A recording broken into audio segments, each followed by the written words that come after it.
Awesome.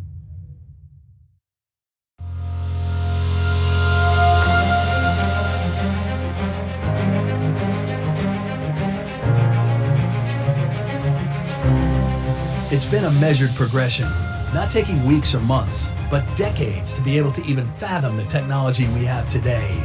Reverse engineering used to be an arduous, painstaking process. In 2016, there wasn't a class or a handbook on how to reverse engineer aircraft parts. So those centers have been doing a lot of research and development in the area of reverse engineering and scanning, purchasing equipment and learning how to use it and training their shops to be able to do that better. What we wanted to get out of this challenge was a look at how technology has advanced in those areas, in scanning areas, and look at other ways, things like automating the model fit, which one of the teams did very well, and some other ways to accelerate that process. Today, technology is doing what it's known for, advancing.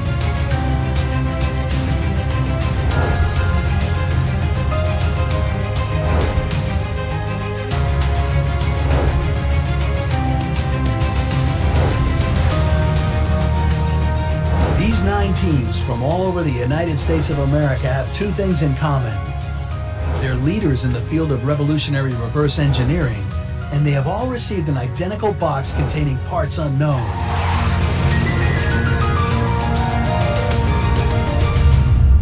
One of the benefits of holding a challenge like this instead of a traditional request for proposals kind of approach that we typically do is that there's a lot of visibility for these teams that are participating. And in some cases, that's not just visibility for the Air Force, the Department of Defense. It can also be across industry as well. So we have several startups who are eager for some feedback from leadership within the DoD, but also it's beneficial to make those connections with the other teams as well. And that is something that is brought together by an event like this, rather than individual kind of isolated responses to requests for proposal. Another opportunity for our contestants was for them to play in a space that they don't typically play in. For example, Wilder Systems is a robotics company. They're not known for reverse engineering, but they have something to offer in their experience in robotics. So we wouldn't typically have thought to go specifically ask for a robotic solution for a reverse engineering problem, but their ability to give us that solution from their perspective is something that we don't typically get to see. All around the country, the teams are receiving their boxes. With $100,000 on the line, these teams are ready to get this box of parts floor exercise challenge started. First stop is 3D Printing Colorado. Hello, my name is Nick Nyosha, and I'm the team lead of 3D Printing Colorado.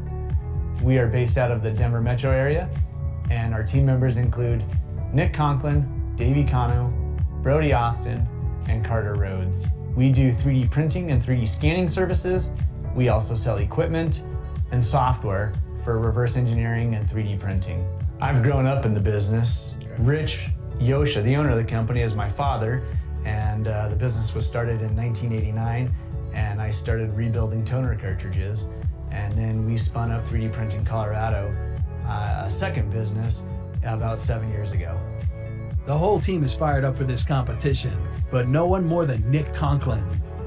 I'm excited about the Advanced Manufacturing Olympics, in particular the box parts event, because my skill set is very strong in 3D scanning, and that's the emphasis of this project. So to be able to help out the Air Force assess new technologies is truly an honor.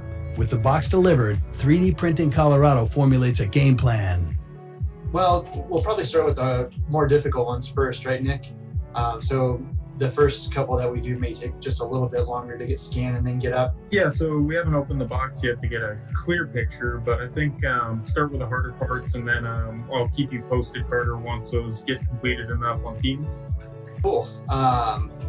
Do you guys have any further questions? I think that covers it, Nick. Thank you so much. 3D Printing Colorado is starting to see what they're up against.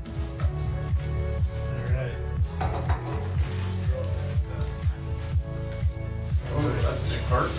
That's bigger than I expected it.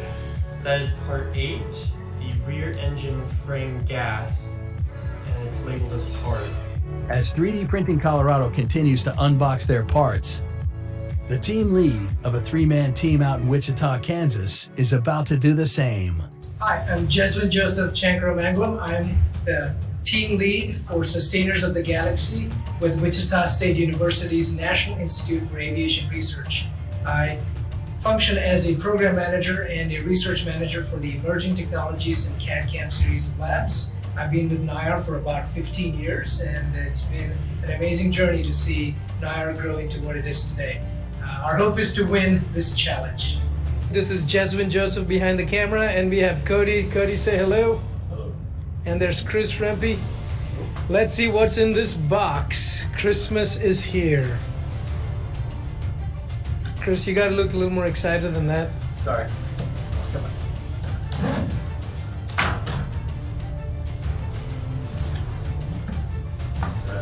What do we have?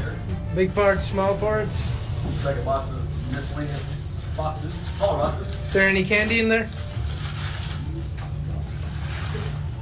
Spare tire carrier, okay. Looks like we got.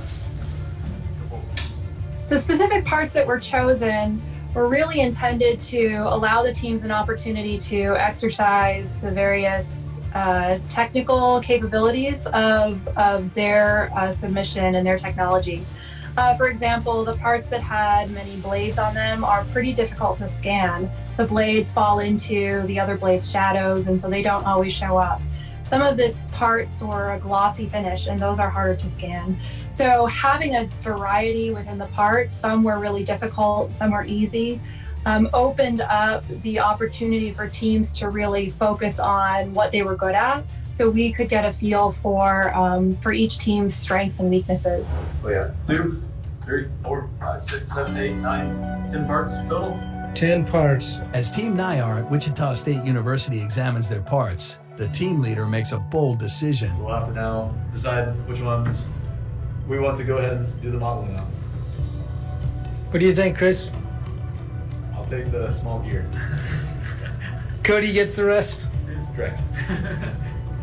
Well, I propose that we attempt to scan every piece and model every piece and see how far we get, and turn all of whatever we can into the competition and see what happens. We saw a lot of diverse teams across the challenges, and this one was no different. We had several teams represent small businesses and startups. We also had some university participation from, for example, Wichita State University, and from our military out at Robins Air Force Base. And we also had large companies such as Lockheed Martin and Stratasys participate. So we got a good cross-section of teams that are both large and small, looking at this problem from different perspectives. And they offered many different solutions. Some of them were various methods of scanning. Some were scans with a handheld probe. Some were robotically operated. And that allows the technician to sort of set and forget the scan, go off and do something else, and accelerate that process, make it more efficient.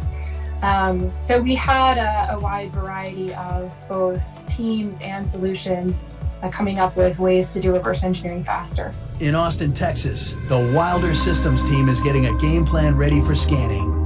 Hi, we are Team Wilder Systems in Austin, Texas. My name is Will Elliott. I'm the Director of Business Development. Previously, I worked for the Boeing Company, where I spent 4.5 years in financial planning and analysis. I'm Eugene Jim, Director of Engineering. I have 10 years of experience deploying automation in the commercial and military sector, and it's mostly manufacturing or maintenance of those aircraft. I'm Jake St. John, Project Engineer. I have 10 years experience in Navy through nuclear power and management, and also maintenance experience. I'm Will Wilder, the founder and CEO of Wilder Systems, and chief engineer, and just make sure that everyone's going in the same direction. My name is Caleb Holmes. I'm the design lead. Over the last 4 years, I spent time working with lasers to inspect and install aircraft. With the parts laid out, the team evaluates their next step.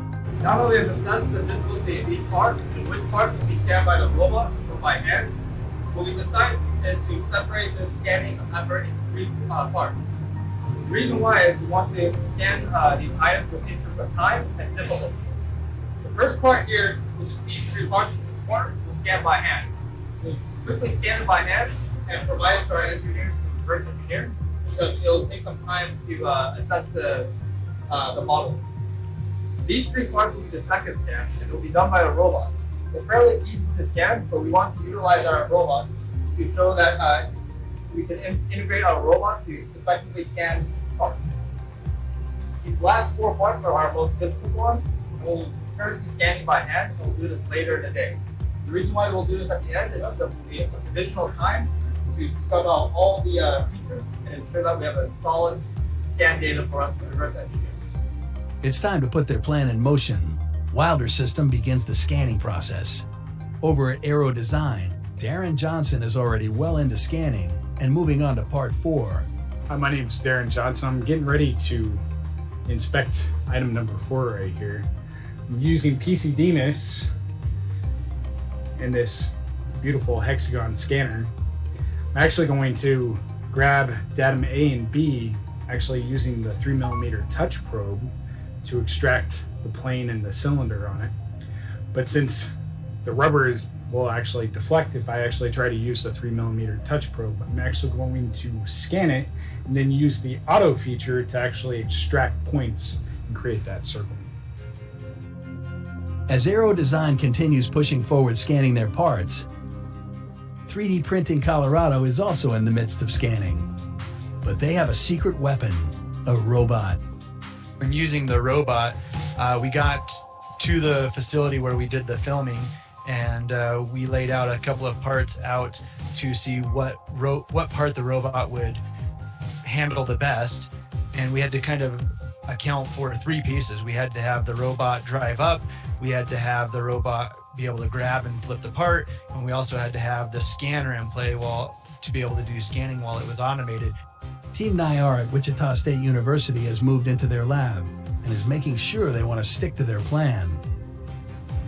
I think we should be doing every part. What do you think, Cody? Yeah.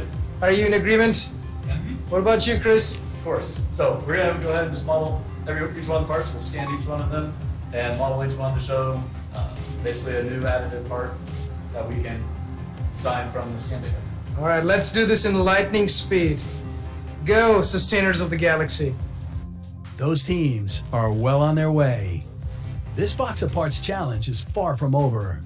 There are 5 more teams still in the fight that also have their eye on the prize.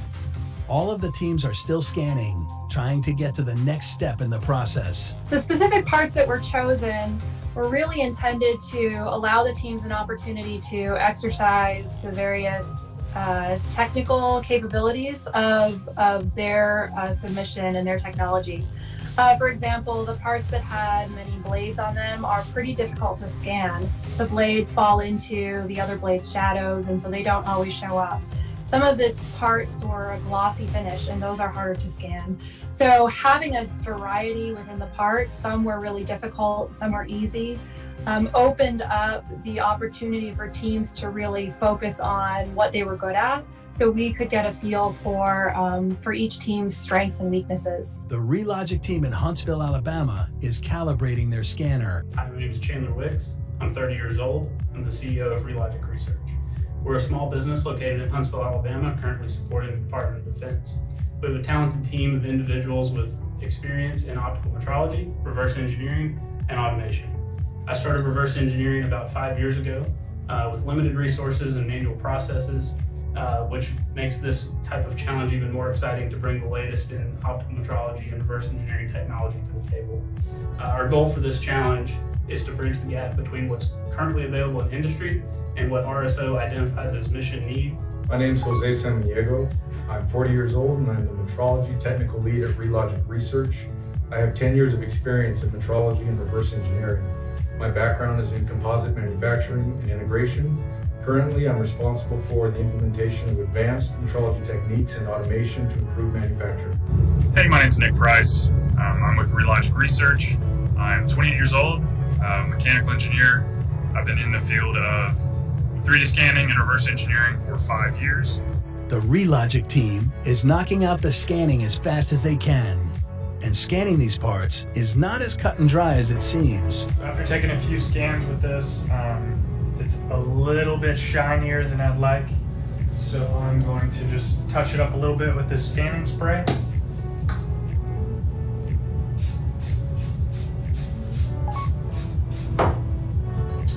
And we're ready to go now. Just knock that sheen off a little bit. Several of the teams were experiencing these parts with their scanning equipment for the first time. And so some unique challenges, such as the fan blades in each other's shadow or a glossy finish, represented a problem that each team had to solve in their own way. So they were able to leverage their knowledge of their technology and really focus on their strengths and come up with creative solutions for the problems, such as applying baby powder to a glossy part so that it would scan more easily. Down in Orlando, Florida at Lockheed Martin, Brandon Slack runs down the parts he was given to scan. My name is Brandon Slack. I am a senior research engineer here at Lockheed Martin in Orlando, and I run the additive manufacturing lab as well as the reverse engineering and laser scanning lab. So today we have the parts that were sent to us, 5, 6, 9, and 10, and we're scanning those as well as reverse engineering. As Brandon preps his station, he examines the parts and explains why the scanner he's using is the right tool for the job. The HandyScan Black is a new scanner by Creaform that we will be using, and this scanner is extremely portable and is used for capturing shiny and black surfaces, which is great because it's a blue light scanner. So we'll be using this one for all of these parts because it can capture them well and with high accuracy. Brandon is thankful for having the HandyScan Black for one part in particular. Here is a rather black, shiny part. So that is a difficulty of capturing with a typical scanner. A lot of people will use a powder or spray to allow the surface to be more matte, to allow the laser to reflect better.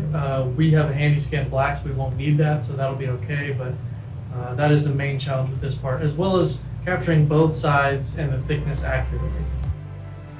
Over in Robbins, Georgia, the 461st Spark Hub team is not only having fun finishing up their scans, but also with their team introduction.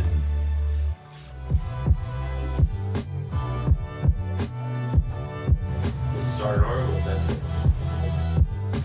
Hi, I'm Aaron Morales, 461st Crew Chief. Senior Urban March, 461st MXS.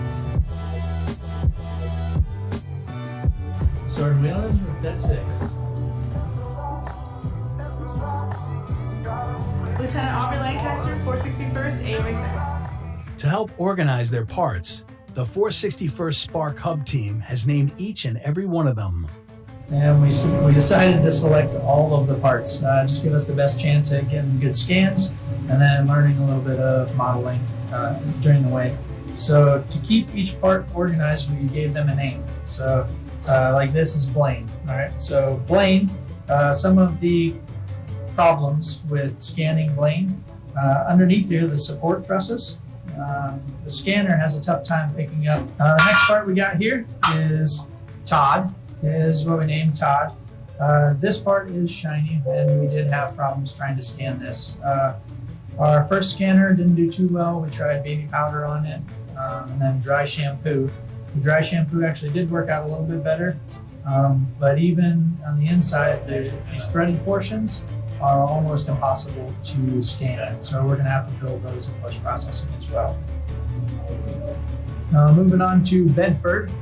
We named this Pulley Bedford. This is another part. It's got a high gloss finish on it. And then it's also 3 different parts. So we actually took this one apart to scan it in 3 different pieces. We got the pulley as one, this little chain director as one, and then the top cap is another. So we scanned all 3 parts separately, In post-processing, we're gonna have to build them and then put them together into one model. Here we've got our paddle wheel, is what we named this one. Looks like one of those old steamboat paddles. This one, easy part, easy scan. Surface was good, and not too much to talk about with this one. Our last part, we named Harvey. This part is just a rubber damper. Coming into this, we tried scanning this because we thought it was a black finish, a matte black finish. It was going to scan easily, and it actually gave us quite a bit of problems. When we were scanning this, the matte black was almost the same black as our sheet that we were scanning on top of. So it didn't really pick up any of the rubber damper. All it picked up was the metal sleeve on the inside. So we did have to coat this one in some baby powder as well, just to get our scanner to work properly. This is the first one we got into CAD to look at, and notice that inside these divots, there are quite a few open holes. So this actually requires quite a bit of post-processing. That's pretty much an overview of the parts. We picked all of them just to give us the best chance of getting one properly scanned and modeled. But we're going to submit a scan of everything and give us a shot. With the scanning process done, it's time for teams to start modeling. With a couple of parts modeled, the Carpenter team in Athens, Alabama reviews their progress so far. I'm Victoria Holland. I work at Carpenter Additive as a technician. I work on the print floor with the laser powder bed fusion machines, the sample prep lab, and the metrology lab. Here's item number 2. This one was a bit rough because these plates, after I remodeled it, I noticed that it wasn't exactly flat and parallel to each other, these bottom ones, so there's some shifting, so the color map doesn't look too good. Part number 4, I do want to note that with these threaded holes, I took out the bolts that came in them, and then I performed the scanning, and obviously I could tell what size the bolts were to get them out. So then from there, I looked up the tap size to reconstruct these holes, so that if we were to manufacture it, we would print it like this with this size hole, and then we would tap it once it came out to be the proper thread size. The 3D Printing Colorado team has jumped on a quick Zoom call to review their latest model. So on the left side of my screen, what you're seeing is a screen capture of the scan data. And on the right side of the screen, you're seeing the reverse engineered solid body. We were able to not only accomplish data processing, but also data intake via complete hands-free automation. So that was really neat to see, being able to rotate the part, and we do pretty good here with the space fighter on a tripod on the auto rotating turntable. But the thing that lacks is rotating and getting the underside of the part. So adding a robotic system to that kind of solves for that last puzzle piece of hands-on. Let's talk about the model itself here real briefly. What method was used on this part? I forget. Sure, so this one was done with a combination of ANSYS SpaceClaim, which we used to take a cross-section of the scan and then kind of revolve that around. And the next step was to punch through the center geometry. And I believe it was brought into SolidWorks after, just to locate that center set screw and get the threading, because SolidWorks has some pretty great thread tools. The team from University of Wisconsin-Madison is also on the hunt for that $100,000 first prize. Hi, my name is Clayton Custer. I'm a student at the University of Wisconsin-Madison studying environmental and computer science. I work at the Makerspace on our College of Engineering campus as the 3D scanning student manager. With their scanning and modeling complete, the team from Madison has a meeting to discuss one of their more difficult parts. So what was tricky about this part is that it appears that these holes are like offset. So if I had to guess, the machinist probably like made a flat surface to drill, and then they made the holes and then they faced it off again on a lathe. Or they probably did, they might have done everything on a lathe, but getting this angle right, like how it's canted in, was kind of tricky. And basically what I did was I just experimented with different offsets, and then I used that divider thing to get measurements inside this area, and then just kind of visually inspecting that this geometry looks similar. And you can use photographs and stuff. And then if we want, we can just overlay that mesh from the scan on top of this and see how it lines up. But yeah, just getting the internal stuff is tricky. Stewart at Aero Design LLC is putting his finishing touches on part 4. All right, now let's talk about part number 4. So the very last feature that we actually need to model are the threads. All right, I got a call coming in. Right, so my teammate called Tanner, needing quite a bit of emotional support because he is just over this competition. No, just kidding, he's just fine. All right, so where were we? With no more distractions, Stewart is back on track finishing part 4. Team NIAR at Wichita State University has just finished modeling their last part. So here we have part number 10, the plastic blower wheel. This one was one of the more difficult ones. Some of the challenges we went through were the fact that it is a plastic part, an ABS style plastic. You get a lot of movement or deformation of the part, even if it hasn't been used. So we'll just look over here at the part right now. As you can see, our tolerancing is a little bit off, but like I said, we have a lot of deformation of the part. The part was not symmetric, so whereas for a additive part or for a model of a part, we went ahead and made it symmetric just because that's a best practice style. And then we went ahead and made each of the blades symmetrical around the center axis. Another challenge we faced is down at the base of each of the blades is a post, and on that post is a small rectangular pad, and each one of those is different for every blade, as well as it is not symmetrical to the opposite side of the part. So each one of those to go in was kind of a process to model each one of those individually. So if that was something that needed to be that way, you could continue to do that process, or if you could make them all symmetrical or all the same, you'd be able to shave off a lot of time and be able to produce this part much quicker. All right, so you feeling good? You think we have a chance at winning this? I hope so. Yeah. I think we did a pretty good job. All right. That looked pretty good. Well, good job, team. As the NIAR team wraps up, let's check in with the other teams. Following the RSO Box Apart Challenge, this was a great experience for myself and my team. In the past, we've had other projects where we had to scan an A-10 aircraft, where we determined the plan and approached it within a month or so. But the Box Challenge really exercised our team in a way that we had to think collectively in a short time frame. This allowed us to exercise various parts and different challenges. And we weren't sure if we can conduct these tasks, but we were able to come together and work quickly and provide a solution for them. In the future, we look forward to working with the Rapid Sustainment Office in determining what the Air Force needs. Obviously, we wanted to produce quality results, and I think we did. I think we're happy with the product we had. And I'd definitely apply for a challenge like this again. It was a great way to kind of push our skills to the limit and see if we couldn't come up with, newer and better ways to get stuff done. I was pleased with how the outcome turned out. We successfully remodeled 6 out of the 10 parts.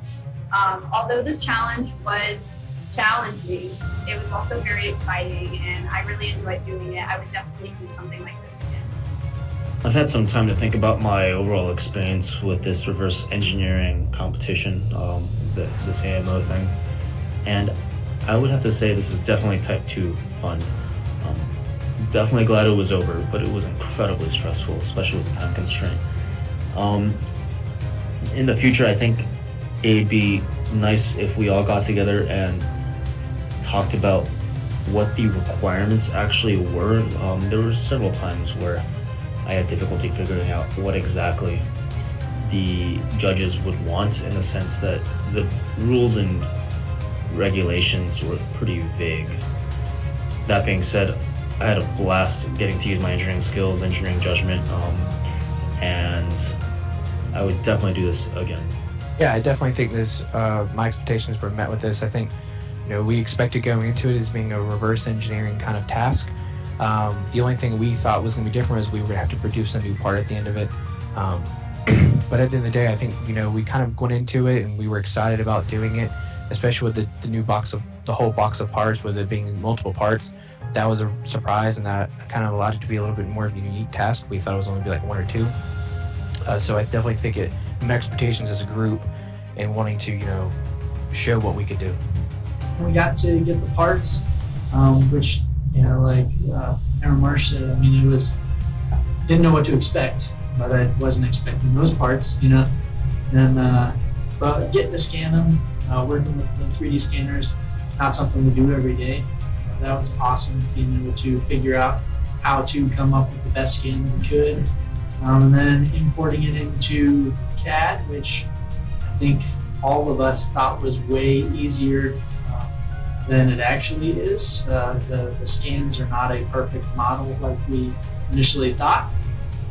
So having to go into CAD and adjust it just even enough to get a trace out of the part was a challenge. But it was awesome that we got to at least come up and finish a few parts, for this competition. It was just an awesome opportunity. The competition portion is over. Goodbye, Doc. The fate of these competitors now lay in the hands of the judges, who will decide which teams get a spot in the top 3. Before the judges can do their job, the scans must pass scrutinizing eyes and be examined by the professionals at UDRI. Kelly McCleary at UDRI is the tech lead heading up the box of parts testing. Hi, I'm Kelly McCleary with the University of Dayton Research Institute, and I'm the tech lead for the Box of Parts Challenge. So the team took a baseline dimensional analysis to figure out exactly at many points around the part what the dimensions were, and then compared that baseline to the models that were submitted by each of the teams. And using a software package that does that comparison, was able to see which points were within the tolerance, and for the purpose of this challenge, it was an average tolerance of 0.006 of an inch across the parts.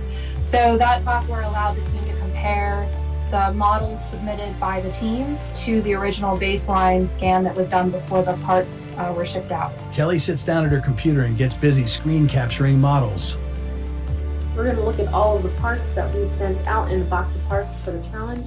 This is one of 3 for the chain-operated wheel. Kelly moves on to the next part, the flex grip roller. So this part is the flex grip roller, and this one is a little bit difficult because it is flexible. So depending on how a team has decided to, constrain it or hold it down, it could cause the part to flex, and their scan may differ from the scan that we have, as well as their model. And this is the model that was sent to us. Now this part was a little bit tricky, just because there is a little bit of a bow in the part going from this side to this side. So this model is for the hose manifold. You can see it's got 3 inlets and 1 outlet. All the teams did a pretty decent job on this part. So this part right here is the plastic blower wheel. This model is missing a few features, but overall it's not bad. So this is a model for the rear engine frame gas, and you can see it's a pretty decent sized part.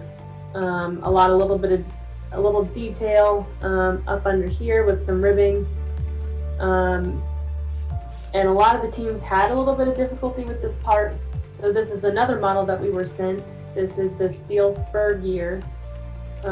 Gears are usually really tight in tolerance, and they don't change from one gear to the next as far as manufacturing goes. So every team did really well on this one. So this is a model for the V-belt pulley, and you can see here there's a hole there. It comes with a screw, but some teams opted to take that out, which is fine. You wouldn't necessarily scan that and put that in the model if you're going to recreate it. And this part is the spare tire carrier. You can see it's got 2 plates up and bottom, and on the original part there's a weld that goes around both of these plates connecting to the C channel. That causes some difficulty because it does end up warping the metal. So this part was pretty tricky for a lot of the teams. Once that software comparison was done, and that produced a visual output of sort of a heat map of the individual tolerances, and an average tolerance was determined. Each of the teams for each one of the 10 parts that they modeled was given a score based on that tolerance. Now the final step. Kelly teams up with John Boltman to review all the team's scans. John Boltman, I work with the University of Dayton Research Institute. I'm one of the design engineers with the additive manufacturing group, and we've been doing scanning and modeling for the last 4 years. Kelly and John have a tall order, reviewing all the parts from all the teams. The judges will be taking the scoring they provide into consideration when deciding who will win the Box of Parts Challenge and the $100,000 prize that goes along with it. First part up, the V pulley.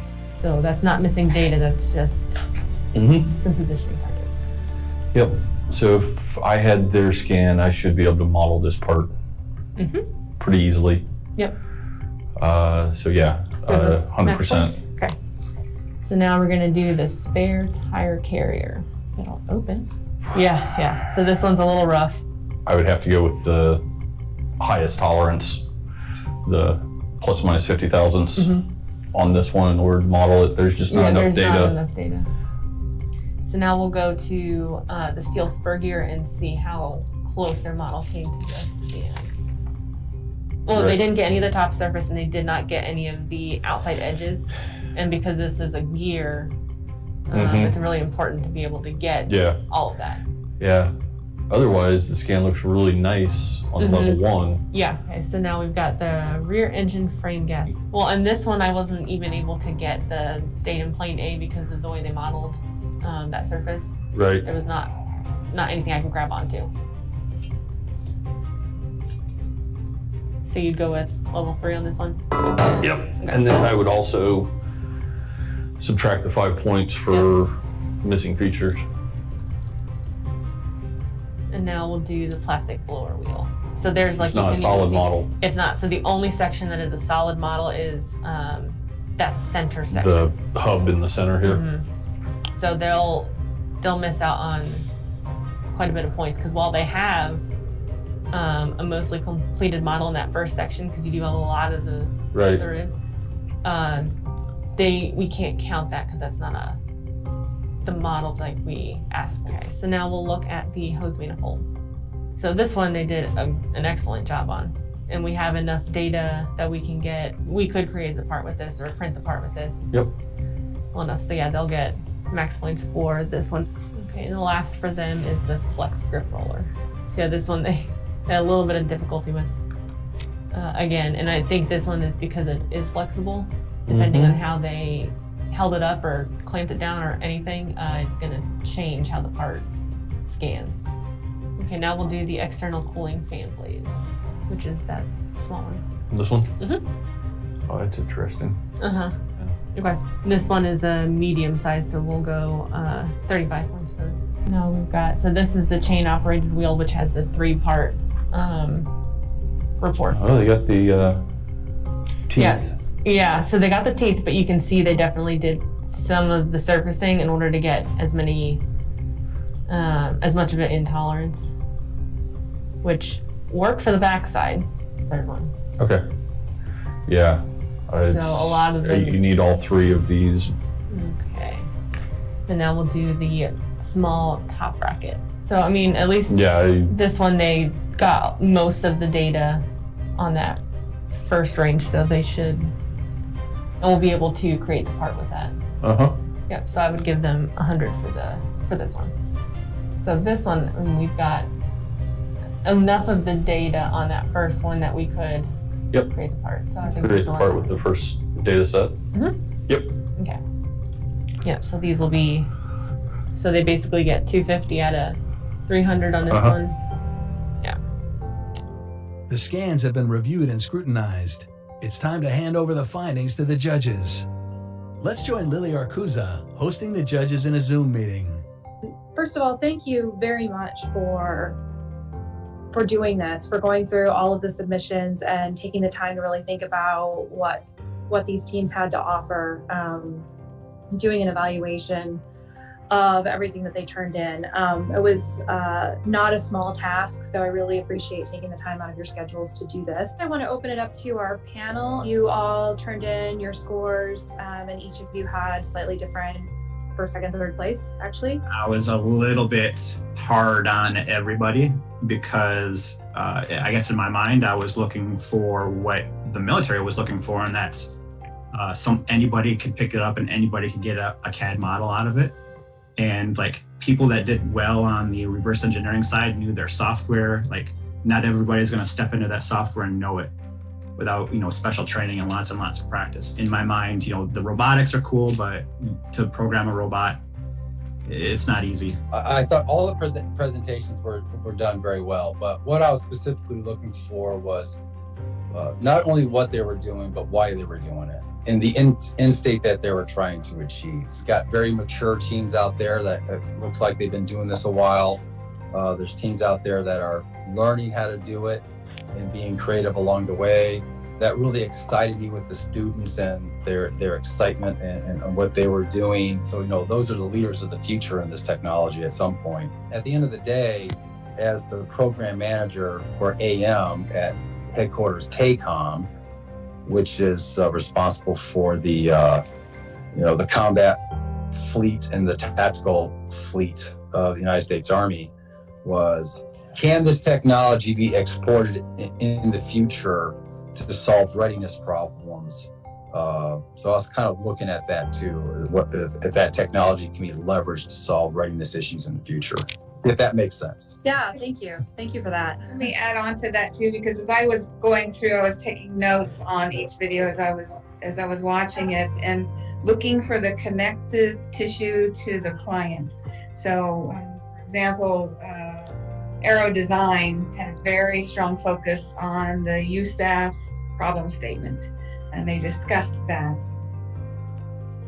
3D printing, on the other hand, had no mention of Air Force needs and tying it to things like transportability, workforce, etc. So there was a balance in there, but then again, the 3D printing, they used the fishing line for the rubber parts. That's something kind of new and different, at least as far as I know. So what did these teams do really well? What sort of stood out as a strength across the board? Teamwork. So that I think was one of the strengths on the Lockheed team, was they would volley it to their individual teammates, the companies, to brief their parts. And it was really, it's fun to see the industry come together like that. Some of the universities I would expect, but that one was unique in pulling all the players together and sharing, speaking, and representing what work they did. Jeremy, how about you, either in terms of what they did well in execution, or what technologies that they used that stood out to you? As far as the technologies go, you see a little bit of everything. The robot mounted ones, laser scanners, white light scanners. I think there was even a company that was using a probe, which is kind of a weird thing to be bringing to a reverse engineering party.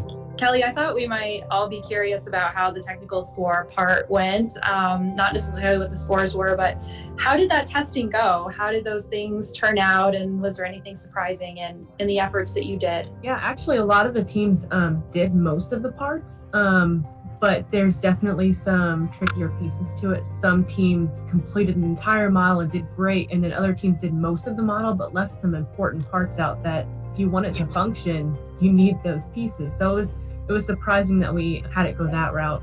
And a lot of the teams did tackle like the largest parts, which I assumed they would get all the smaller parts done first, just because, trying to hit those and get through them. But a lot of the teams tried to tackle those bigger parts to get maybe max scores. It was a good competition. Does anyone on the judging panel have anything else, any other comments or thoughts, or any feedback for the teams? Keep doing what you're doing. Especially those young adults, they're all about the age of my adult children. I think the message that from us older folks, such as ourselves, that as this technology matures, they are going to be leaders in this field. And whether they're a graduate student or working in a company that is taking this technology and pushing it forward, I think that's really the message that I would want to send to them is keep doing what you're doing, be innovative, take risk, take prudent risk, think outside the box, and some years down the road, you guys are going to make a difference in this world. And I think that's the message that I would want. My message to the teams would be twofold. One for the industry is keep pressing. I mean, there's a lot of work that can be done, and industry could invest in with the government. But more importantly, my message to the students and the Spark Innovation Cell is continue to press forward, lean forward, think of new ways to use things. That's the best thing that could happen is they're given a piece of equipment and they don't know a bound. And they're trying new things. And with the appropriate opportunities and some oversight, they can do great things. It's already been proven out of the Spark cells. So the university, oh my gosh, those are young men and women that are our future, and look at them. They know no bound. They already don't. So just the innovation going on today is what I think is foundational for the applications going forward. So that would encourage them to continue. Thank you very much. All right, well, I really appreciate all of you taking the time to do this and giving us some of your feedback. The judges have deliberated and decisions have been made. Tune in to the AMO award ceremony to find out who won the Box of Parts floor exercise.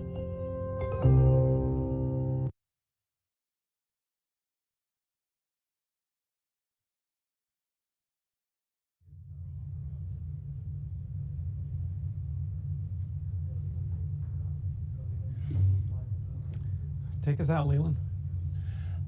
I don't think there's any greater way to close out this week's first day than what we just witnessed. Before we go, though, we want to give a special thank you to our esteemed guests, Secretary Barbara Barrett, Dr. William Roper, Lieutenant General Sean Morris, Lily Arcusa, and Dr. Mark Bennett. I am feeling incredibly inspired to continue to innovate and push the limits of the possible. Yeah, thank you everyone for watching today. What an exciting day. Thank you for making this so special with your being here, your participation. And speaking of participation, we are looking forward to seeing your responses to the C17 Design Challenge. We've got some responses come in already. There's still plenty of time. Your deadline is 11:59 tonight, Pacific time, the C17 Design Challenge, and then there's another design challenge coming tomorrow. First thing, be here first thing to see the details of the printer shootout. Get your 3D printers ready, reserve time. You'll want to be part of this one. That'll do it for today. Have a great night.